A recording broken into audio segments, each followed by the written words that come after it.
आज का टॉपिक है हमारा types of reaction. Reaction mechanism कर रहे थे। रिएक्शन मैकेनिज्म के अंदर हमने देखा था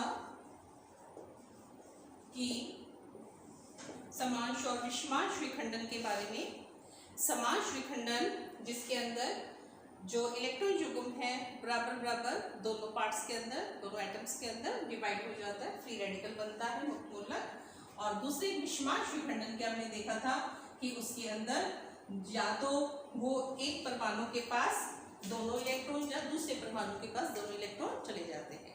ये तो हमने उसके मैकेनिज्म के बारे में थोड़ा सा पढ़ा था। अब हम लेते हैं टाइप्स ऑफ रिएक्शन के अंदर।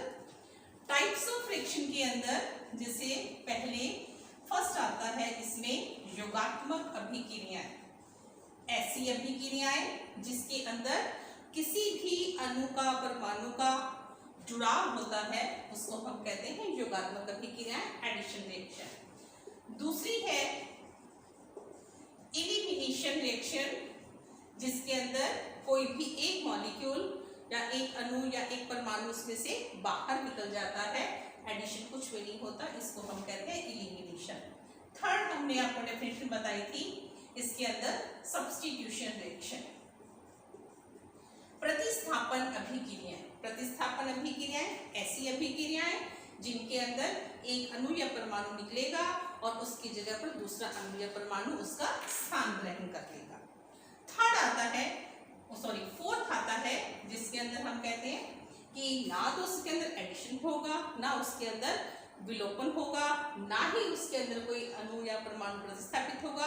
केवल क्रिया कारक के जो अणु और परमाणु है वो आपस में एक दूसरे को अरेंज कर लेंगे, उसको हम कहते हैं रीअरेंजमेंट रिएक्शन।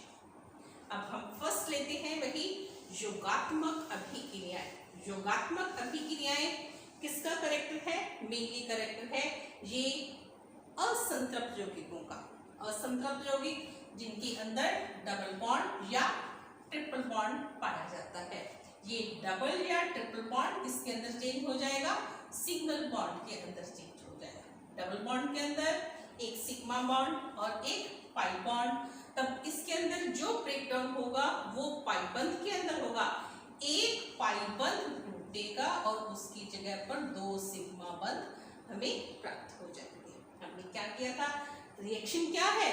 जिसके अंदर क्रिया कारक के बंध टूटते हैं और उत्पादों के बंध बनते हैं। अब हम इसके अंदर लेते हैं electrophilic addition reaction. Electrophilic addition reaction, electrophilic addition reaction जिसके अंदर यह इलेक्ट्रॉन्स ने ही योगात्मक अभिक्रिया। फर्स्ट इसके अंदर हम लेते हैं एडिशन ऑफ, शॉर्ट के अंदर हमने कल किया था एडिशन ऑफ हेलोजन, या हम क्या कह सकते हैं हेलोजिनेशन, हेलोजनीकरण। क्या है इसके अंदर? हम इसके अंदर कोई भी आपके पास एल्कीन है जिसके अंदर हेलोजन जुड़ेगा, और हेलोजन जुड़ेगा तो उसके अंदर क्या प्राप्त होगा? ये जो डबल बॉन्ड था ये सिंगल बॉन्ड के अंदर चेंज हो जाएगा और उसकी जगह पर क्या जुड़ जाएगा? कोई भी हेलोजन। एग्जाम्पल हम देखते हैं। एग्जाम्पल है हमारे पास CH2 double bond CH2। Suppose bromine के साथ रिएक्शन है तो इसके अंदर हमें उत्पाद क्या प्राप्त होगा? Br। अब इसका हम मैकेनिज्म देखते हैं। इसके मैकेनिज्म के अंदर हम क्या कहते हैं? मैकेनिज्म जो है CH2 double bond CH2 react with bromine. Bromine के साथ अभिक्रिया होगी तब इसके मैकेनिज्म के अंदर क्या होगा? उत्पाद तो हमें ये प्राप्त होगा। यहाँ पर अब क्या होगा? पहले ब्रोमीन क्या बनाएगा? पाई संकुल बनाएगा। पाई के साथ रिएक्शन होगी, उस पाई बॉन्ड के साथ वो जुड़ेगा और उसके बाद वो फिर वापस में सिग्मा पाई संकुल बनाएगा, फिर सिग्मा संकुल हमें प्राप्त होगा। जिसमें एक ब्रोमीन आयन जो है वो बाहर निकल जाएगा और हमें इसके उत्पाद के रूप में क्या प्राप्त होगा, CH2 डबल बॉन्ड CH2। यहाँ पर क्या जुड़ा, ब्रोमीन, ये क्या है, ब्रोमीन पाई कॉम्प्लेक्स है, पाई संकुल है। पाई संकुल के बाद ये अस्थायी रूप में, इसके बाद ये किसके अंदर चेंज हो जाएगा, ये सिग्मा संकुल के अंदर चेंज हो जाएगा। सिग्मा संकुल यहाँ पर Br और ये क्या है, सिग्मा संकुल Br नेगेटिव। अब यहाँ पर हमारे पास एक ब्रोमीन जुड़ा, इसके बाद क्या होगा, ये दूसरा ब्रोमीन दूसरे कार्बन के साथ जुड़ेगा, तब हमें इसके उत्पाद के रूप में क्या प्राप्त होगा, एक ब्रोमीन यहाँ और एक ब्रोमीन यहाँ। ये जो है ऊपर नीचे, ये अपोजिट स्थिति के अंदर हमें प्राप्त होता है और इस योग को हम ट्रांस एडिशन योग भी कहते हैं। ट्रांस एडिशन रिएक्शन या ट्रांस योगात्मक अभिक्रियाएं। ठीक है, अब हम लेते हैं इसके बाद addition of hydrogen halide. Second है इसके अंदर addition of hydrogen halide.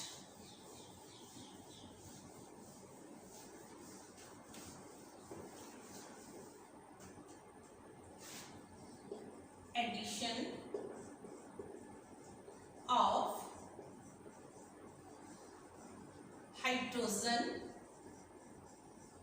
Halide. Hydrogen halide का योग, सपोज हम HX का योग कर रहे हैं, हैलाइड HX का योग कर रहे हैं, इसके अंदर दो प्रकार की अभिक्रियाएं करेंगे। दो प्रकार की अभिक्रियाओं के अंदर, जिसमें हम क्या कहते हैं, पहले तो कोई भी सममित एल्कीन है,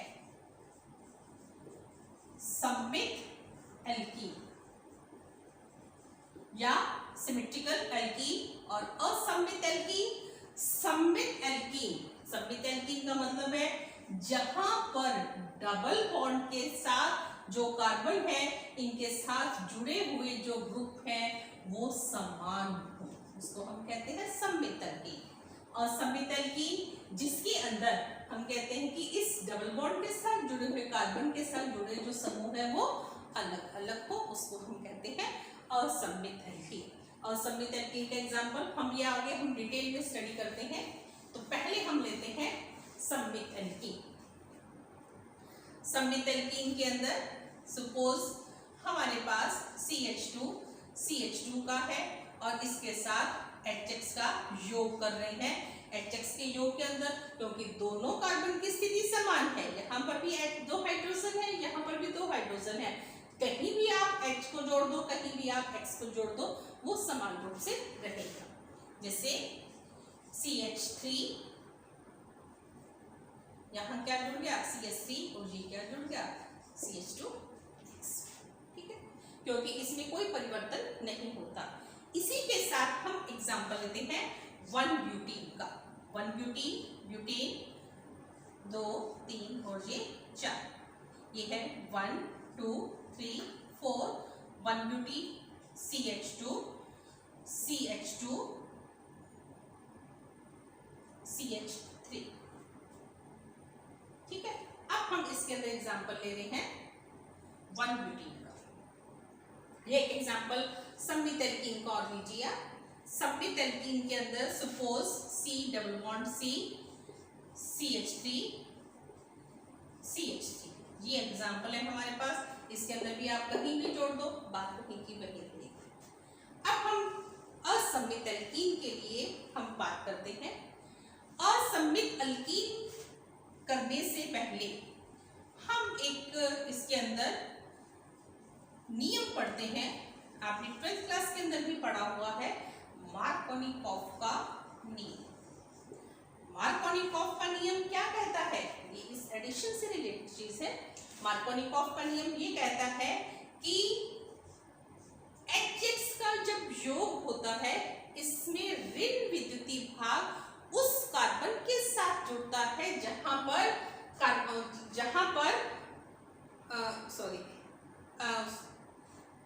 मार्कोनिकॉफ नियम ये कहता है कि ऋण विद्युतीय भाग उस कार्बन पर जुड़ता है जहां पर हाइड्रोजन परमाणु की संख्या कम है और हाइड्रोजन वहां जुड़ेगा जहां पर उसकी हाइड्रोजन परमाणु की संख्या अधिक है। अब हम इसके अंदर एग्जांपल देते हैं। सपोज हमारे पास 1 ब्यूटीन है, 1 butene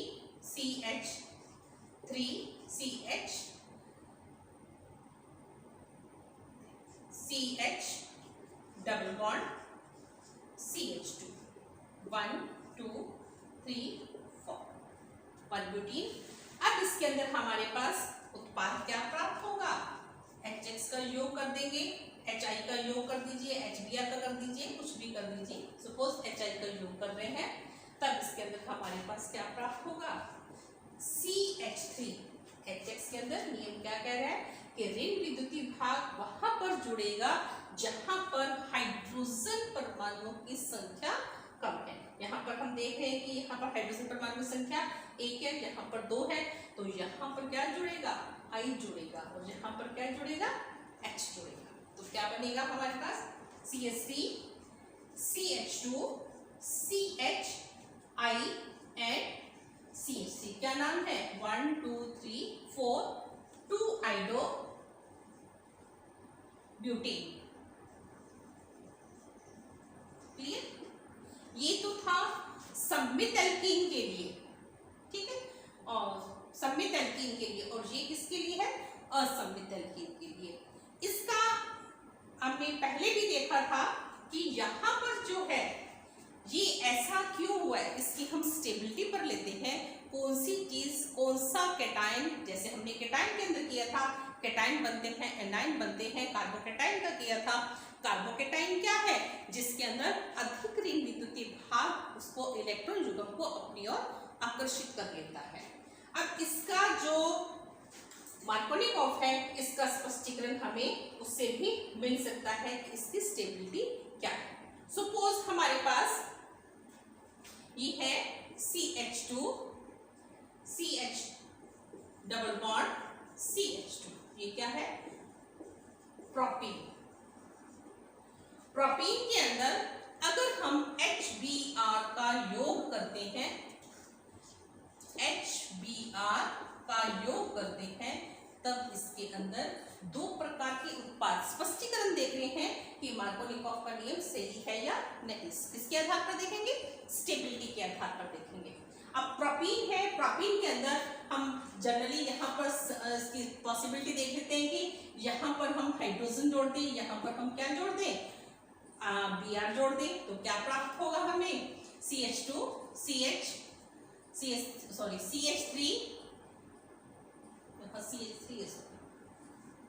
H3 CH3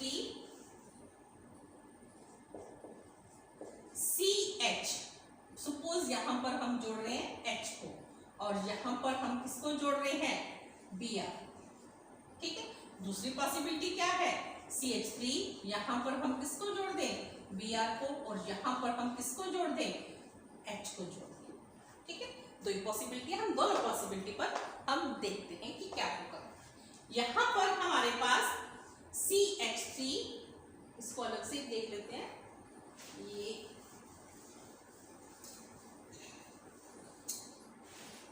CH2 CH3 CH double bond CH2 plus HBr। इसके अंदर HBr का योग होगा मार्कोनिकॉफ नियम के आधार पर। CH3C, अगर ये इलेक्ट्रॉन युग्म यहाँ चला जाता है, यहाँ पर स्टेबिलिटी किसके आधार पर? दोनों जो डबल बॉन्ड है उसके एक तरफ क्या जुड़ा हुआ है? CH3 जुड़ा है, जिसका क्या है? प्लस I प्रभाव है। यहाँ पर क्या है?